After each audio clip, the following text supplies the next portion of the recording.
definitely. Um, thanks for taking the time Yeah, to no problem. be here. Are you touring solo these days? Yeah, for now, but it's not like me and Corey Drew didn't break up or nothing. We're gonna have we'll have group shows again. We've already booked some, but I'll do solo shows continuously too. It'll be a mixture of both. But for this summer, yeah, I've been on my own. The impetus for it was that Corey decided that he wanted to take the summer off from touring, which is like, obviously that's fine, that's his prerogative, but I didn't want to do that, and I felt like uh it just made more sense for us to each do our own thing than for like it to be the well-read tour, except Corey's not here though. You know what I mean? Like it just made sense to me to just do it on my own. I wanted to do more time and everything anyway, so yeah. Yeah. You've been doing this for years, of course, and Hmm. really, yeah, are great at it. Is there any time that there's any stage fright, or was it still stage fright, or did you have it uh at the beginning? I wouldn't call it stage fright, but I mean, like, so the way most people do it, I don't know how, like, in detail behind the curtain on stand up comedy process, we want to get here. But basically, Corey, and Drew filmed half hours. We filmed half-hour sets in December, and they'll be coming out hopefully soon. We're like trying to get the paperwork in order or whatever. But anyway, so that meant I had to come up with a whole new set, and I was going on the road solo. So I was doing an hour. So I had to I had to write a new hour of material, and starting from nothing. So like those first few shows, not having Corey and Drew with me doing a full hour, it's all brand new, all that stuff. I definitely had nerves for sure. I wouldn't call it stage fright, but like, I'll still get nervous when it's, depending on the circumstances. But like once I get the hour of material like done and polished and everything, and it's like ready, then I won't feel any nerves at all before a show. But I'm definitely not immune to it. So it just depends. Yeah, I'm enjoying the putting on airs. I guess that's the Thanks. Yeah. best. Yeah. Me and Corey, we just wanted to do something not politics related necessarily, and just something silly and fun. So yeah, we've been having fun with that. Yeah. So do you how do you choose the topics, or I'm what? putting on airs. Yeah. uh well, at first I just, so yeah, for anybody that doesn't know the show, it's me and Corey Forster, two hillbillies talking about fancy people stuff. So I like to, in my segment on there, I try to like cover where the overlap between fancy people and trash people, as I call them, my own people, white trash, trailer people, whatever. Uh, and so early on, it was, so for me, it's just trying to rack my brain and think of what those are. But I realize there's actually a whole lot of them, and a lot of them are just things that all people have in common. But I'll cover the differences between fancy people and trash people, where like drugs are concerned, or going to rehab, or having somebody else raise your kids, whether it's a nanny or mama, like that type of thing. And since we started the show, I get suggestions from people for mine, which helps, because I've been saying for a while that I'm going to run out of those eventually. And then I'll probably just cover general fancy people topics that I could come up with. Corey, I don't know. He does like a history. He'll cover King Henry VIII, or the assassination of Franz Ferdinand, something that had to do with fancy people in the past. And I don't know how he chooses what he's going to talk about. He just, I don't know. I guess he just looks around and he lands on something. So he'll talk about Casanova one week, and you know something else the next. So yeah, we're kind of just flying by the seat of our pants, honestly, right now. It's not too formalized, the process for picking topics, but we do, try to do some actual research into whatever we're going to be talking about. I did see the one with Ferdinand and thought that was particularly interesting that the Hmm. assassination attempt went awry. Hmm. Yeah, it's funny to me that like we try to stress to people that we're not Making don't fun watch that show to learn or to things. You know learn. what I mean? Yeah. Yeah, just watch it to laugh at us trying to get our heads around these things or whatever. Yeah. The other one that I watched, I was having a good time last night. Um, I learned though that Hollywood doesn't actually hire rednecks to Hmm. portray redneck Yeah, in redneck roles. yeah. I mean, there's some, redneck actors or like actual Southern actors. We're friends with some of W. Earl Brown is a tremendous character actor from Murray, Kentucky. He's a friend of ours. He's in Deadwood, and there's something about Murray and all kinds of things. He gets roles like that because he's very talented. It's not that they refuse to hire people from the South. It's just that, like, I feel like the majority of the time, if you see someone in a movie doing a Southern accent, usually doing one poorly, they're like a classically trained Shakespearean actor from England or something like that, which I just think is funny because, and It's I'm not, overly done. yeah, well, and I'm not trying to take any soapbox stance on it. I just think it's humorous to point out that in an era where representation in Hollywood is this huge thing where it's like you can't hire a straight actor to play a gay character and all that type of thing is like a huge deal out here, and that's fine. I just think it's humorous to point out that all the rednecks are played by by posh British people. Okay. We don't censor. You can say whatever you want. Okay, all right. Yeah, and I really didn't realize that. I didn't realize that had changed because so many straight actors have played well, I guess gay Yeah, actors as far as I know, you know, yeah, and yeah. It's just recently become a big deal. I mean, just like a week or two ago, there was a bunch of headlines about James Franco got cast to play Fidel Castro in a movie, and a lot of people were, outraged because they're like, he's a white guy, and he shouldn't be playing a Latin American. I didn't know this, but evidently it's true that Fidel Castro is actually he was white. He's like of European Spanish descent. So Fidel Castro was actually a white guy.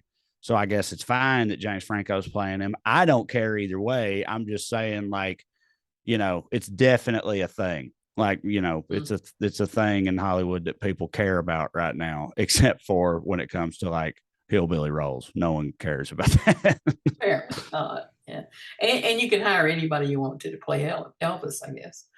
Right. Yeah.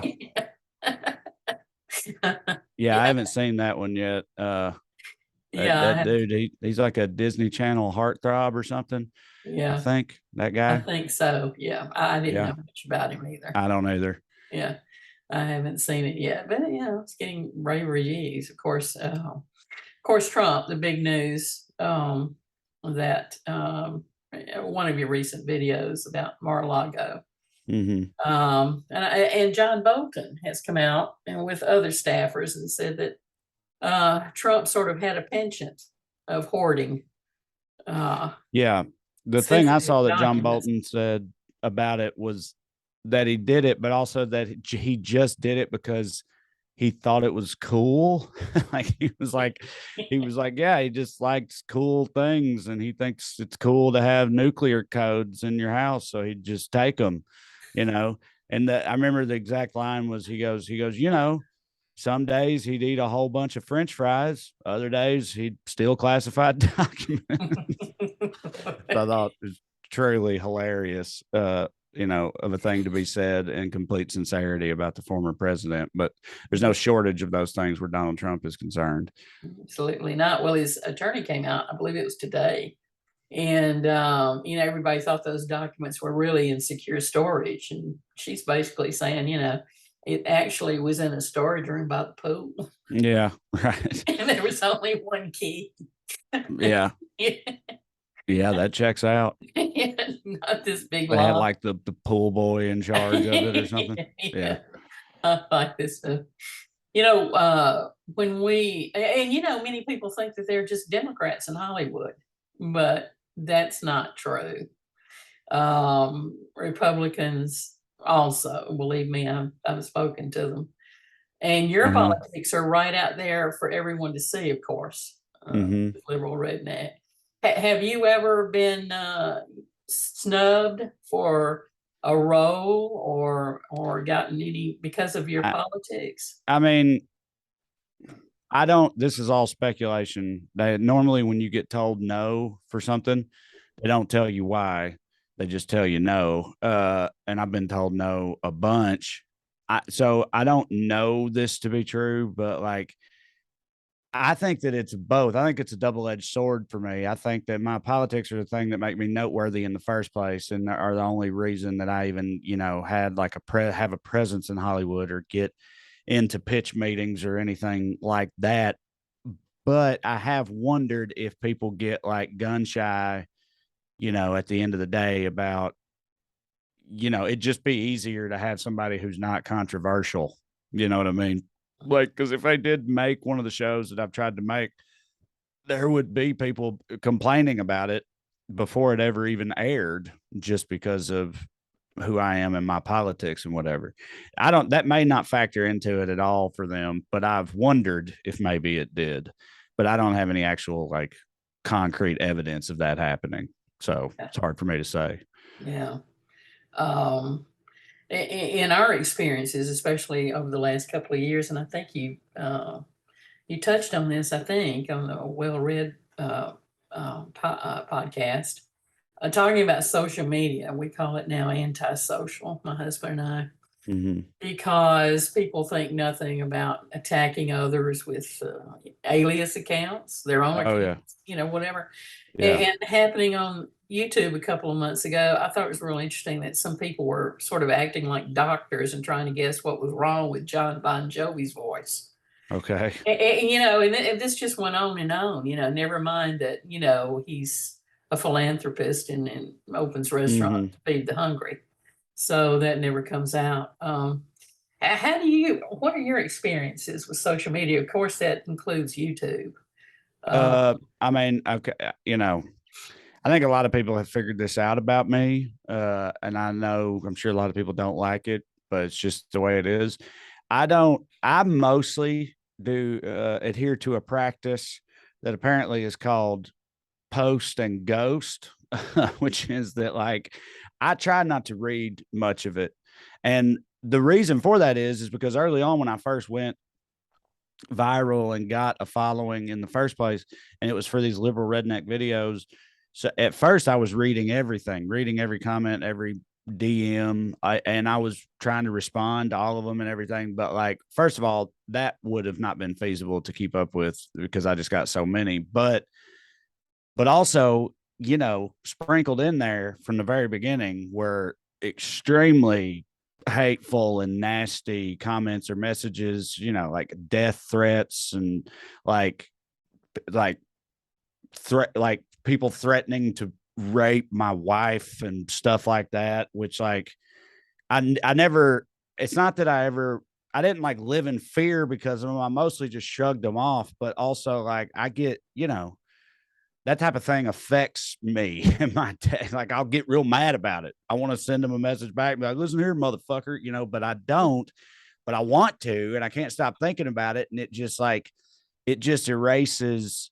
I could read 100 comments and 99 of them are glowing. And I appreciate those. I do. But then I read that one that's something like that and it just runs all over me and I can't get over it. And I had to like, so eventually I just had to stop reading them for the most part. And that's been my practice for a long time now. Sometimes my wife or my sister or someone or Corey or whoever will like send me a screenshot of a comment or something they saw that they think I need to see or whatnot. But I mostly just don't read them just for mental health reasons, which is kind of like letting the trolls win, maybe, but I don't know. So I'm pretty immune to it for the most part because I just don't participate in it. But the reason I don't is because of the ugly experience I had with it in the first place. I mean, it's brutal for sure. People get nasty for no Yeah, good reason, but you know. yeah, yeah. Well, you know where we live. Mm-hmm. So, and we're doing this in a red state and our magazine is left leaning. Mm-hmm. So we've been hacked a Yeah. lot of times. We've been stalked in real life. Uh, Yeah. yeah, mostly by, I feel like we're Trump supporters I'm sure. because Probably. we do a lot of, Malcolm Nance and other news people on Trump and things like that. So, let's see, we were accused of gang rape. Mm-hmm. Uh, yeah, my husband's raped 5 women. One in Portland, Oregon. He's never been there in his life. Right. Um, Yeah. things like that. We Yeah. absolutely know, and I feel like this has just gotten worse over the past Mm-hmm. few years. I mean, I don't know how Yeah. this is going to end up, really, I I, mean, I've somehow, I know this is going to end eventually, even though I get messages like that all the time from trolls, and I still do and everything. I've mostly avoided their like brigading onslaughts that they'll do. Like I had a buddy, Pete Dominic. He's a comedian who has a serious satellite radio show where he talks about politics and stuff, and he's left leaning, and he's on one of his episodes of his show, I don't remember what happened at all. It had something to do with the QAnon.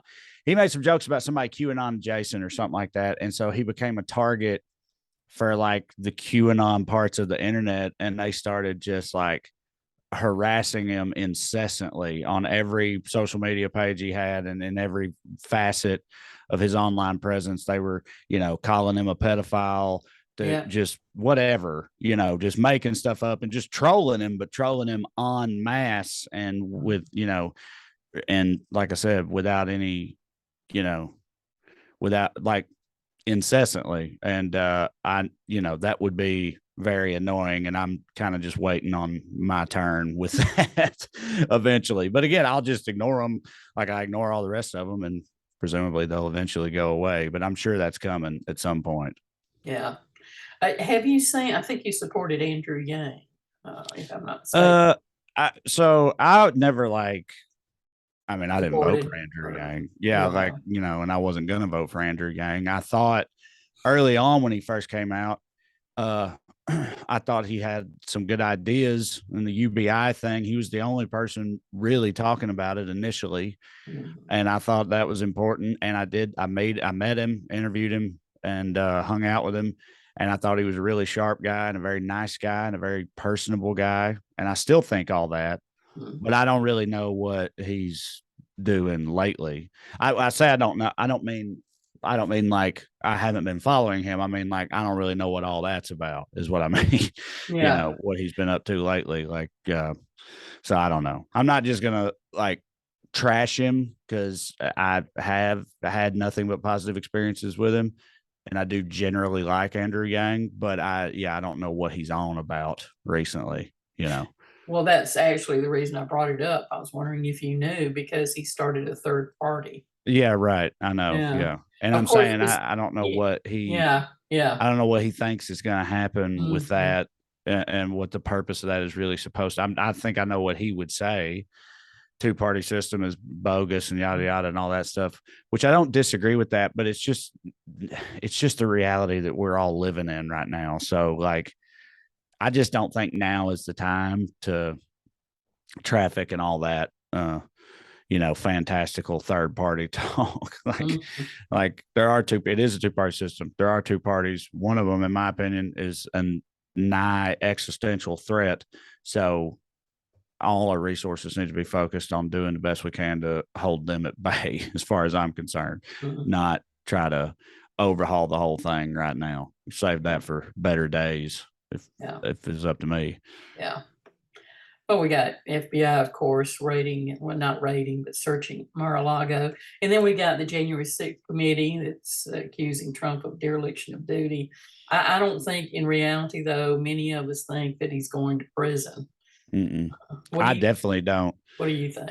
I no, I've thought, and I've said too on my Patreon and on my political podcast, anytime it's come up, I've always said from the very beginning, I don't for 1 second believe that he's going to go to prison. I see other liberals talking about like jumps, an orange jumpsuit and handcuffs or whatever. And in my head, I'm like, I think you need to put that out of your mind because I think your dream, because I just, nothing about this country's history, especially recent history, should lead anyone to believe that something like that is ever going to happen.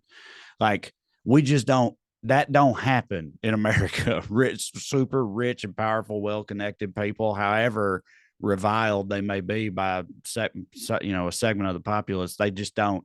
They don't go to prison. That's just not a thing that happens, especially a guy like that. I hope they find a way to give him some form of repercussions. But because like I would not have thought that the FBI, getting a warrant and searching his property, the Mhm. Mar-a-Lago thing, I would not have thought that would happen either, and it Yeah, did. later. So like, I don't know, maybe, but I'll be very, very shocked if he ever like, it goes to jail or anything. Yeah, well, you got New York investigating him too. There's all sorts of things going on, but yeah, Yeah. I think it would be great if something happened where he couldn't run again. Yeah, no, You know, that to me, let's go with I don't that. know. Yeah, In case, I don't know uh, how all that yeah, would work or what needs to mhm, happen, but I keep thinking that my hope is that the people, the people in charge of all these investigations and stuff, that to me that should be their primary aim. It's like, let's find a way to stick him with something that makes it so that he can't run again. And then for me, I'm good with that. Like, yeah, would it be great if he went to jail? Sure, of course it would. But mhm, like, if just that happened, like yeah, that would be good enough for me. Just yeah, keep him out of politics, and then I don't care. We don't ever have to talk about him again, as far as I'm concerned, after that point. But yeah, I don't know. yeah, exactly. Do you go back to Tennessee to visit your family and friends? Yeah, I normally my wife is also from rural Tennessee, not the same town. Culturally, it's the same town, but they're on different ends of the state. But with Nashville in the middle of them. So, and we've got two kids. They're 9 and 10. We live in California. So we go Mhm, back like at least once a year, pretty much. Usually around the holidays, and that'd probably be the case this year too, because I do I do the weekend before Christmas every year at Zany's in Nashville. mhm, And it's sort of like those are my favorite shows all year. I love doing it. But so usually my wife and kids will travel with me to Nashville. They'll go to her mom's house. I'll do my shows, then I'll go meet them. And then after that, we'll go to my hometown for a little while and then come back. So we'll spend a couple weeks there around Christmas time usually. yeah. You have any childhood friends that are Uh Trump huh. supporters? It's sort of Oh, a business. I mean, and this is sad. I got a good group of buddies that I grew up with who I'm like still in touch with and play in fantasy football league with them and stuff. And most of them are actually, they're either mostly apolitical or they're like me, they're liberals but I mean, I've got some buddies who like I was tight with pretty much my whole life who they never, it's not like they came out and said like, you know what, I'm done with you or nothing over all this stuff with my career, but I just, we just lost touch. And I do think that's part of it. Like, and I haven't taught, there's three of them in particular who I just never talked to anymore. And I think that's probably why, because before all this started, it wasn't like that. But most of my friends from growing up are still good friends of mine. And also the politics is not a problem for us. That's good. What's the COVID situation out in Los Angeles and all monkeypox and all that? I don't know, but I'm not gonna lie. Monkeypox, I've been trying to bury my head in the sand and just pretend that it ain't a thing and hope it'll go away because I just don't know that I can handle another plague right now. Mhm. But You know, it's going to be it, like it's going to be what it's going to be. It doesn't matter if I can handle it or if anybody else can handle it. So, you know, I don't know. I guess I need to get more on top of it. I've noticed with COVID, like recently, it felt like almost everybody I knew had COVID, anecdotally, right? Mhm. Including my wife and kids. I had actually had it a couple months prior, and I was totally fine. I was I was almost asymptomatic, thankfully. Uh, That's good. but my wife and kids had it. Corey had it. My producer on my podcast had it. Both my producers on my podcast had it. I did Mark from Skews, his wife had it, I think, and it was all at the same time. And so I was like, man, but yet I wasn't seeing any headlines or trending topics or discussion about it. And I just felt like, okay, everybody, it seems like pretty much everybody has just kind of tacitly agreed to just act like it's over, even though it's not, like, you know, because it's been, I mean, I get it. You know, there's a threshold for how much of that shit you can continue caring about, I guess. But yeah, like it seemed like it was all over the place in this summer for me, anecdotally, like I Mhm. said. But yet nobody was talking about it. And it was like everybody was just had reached an agreement, like, yeah, we're just gonna act like COVID's over pretty much, Mhm. even though it isn't. So that's been my impression of it. You feel like your kids are safe in school? Yeah, they had it and it was like it was nothing. I mean, if you're talking about monkeypox or whatever, again, I haven't, No, you no, know, yeah. um, I don't know about that. I'm just really hoping Mhm. I'm really hoping that maybe with a different administration in there, whatever. Because like I'm not gonna lie, when COVID very first popped up, I was not worried about it because I was like in my head, I was like, man, this is just gonna be another like SARS, swine flu. Yeah, that's what I thought. Uh, you know, there were other ones. I can't remember them now, but they're you know, they Mhm. Ebola, Yeah. like they come up every few years, it seems like. And Mhm. for the most part, up until COVID, they don't really amount to anything. It's like Mhm. the media gets all whipped up about it and everybody's like about to freak out, but then it kind of nothing really happens. Right. And I thought COVID was going to be the same way, but I really underestimated the impact of like having, you know, an administration, a government, and a system in place that was like Take doing stuff to stay yeah, on taking top of it that, seriously. Yeah. taking it seriously. But at the same time, I don't know really. I mean, I know that didn't help, but COVID was a worldwide thing. Did they all of their governments were sorry at the time? You know, I don't know. I mean, I know some places did better than others, but my point is, I keep hoping monkeypox will be more like all those other diseases that pop up periodically over the course of our lives, but don't break out into a full bore, you know, epidemic. Because, like I said, if it does, Jesus, but Yeah. you know, Yeah. I don't know. I know. Can we go to Mars? Yeah, Yeah. So when we last spoke, you said that the pandemic sort of pushed the pause button on your pursuing the TV show. yeah, Is there anything new yeah. now? There's new, you know, it's always always, I call it pushing that boulder, you know, like Sisyphus pushing the boulder up the hill and then starting Mhm. over. That's how I feel in the TV world. I'm always doing something. Me, Corey, and Drew been pitching a cartoon. We just turned some stuff in to Fox. Not that they we don't have we're trying to sell a cartoon to Fox, you know.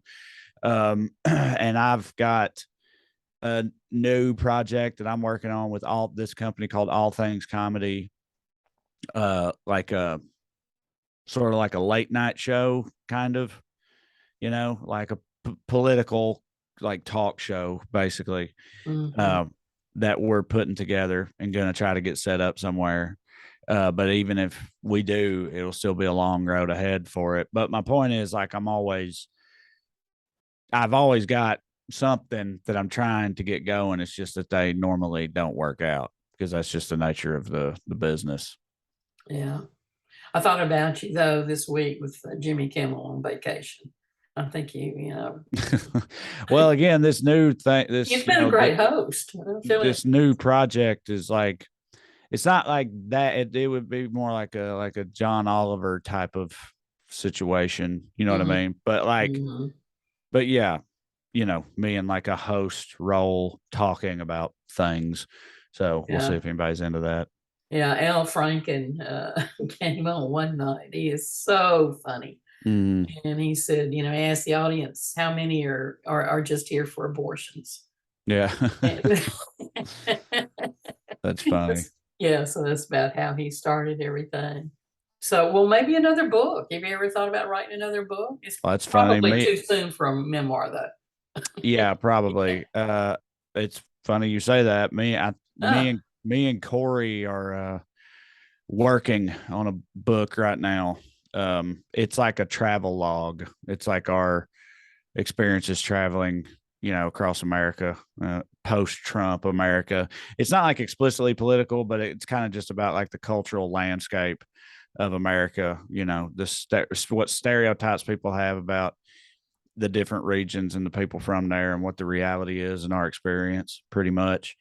Um, so yeah, Corey went viral during the pandemic, and a book opportunity arose, and then I got roped into it. Basically, and I don't mean to make it sound like I don't want to do it. I just mean like that's sort of how it came together. mhm. So we've almost got it written at this point, but it'll still be at least a year before it ever comes out. But there will be another book. Yeah. Oh, cool, cool. Well, I'm not gonna keep you all day, but I've enjoyed the chat. Me Um, too, as if always. you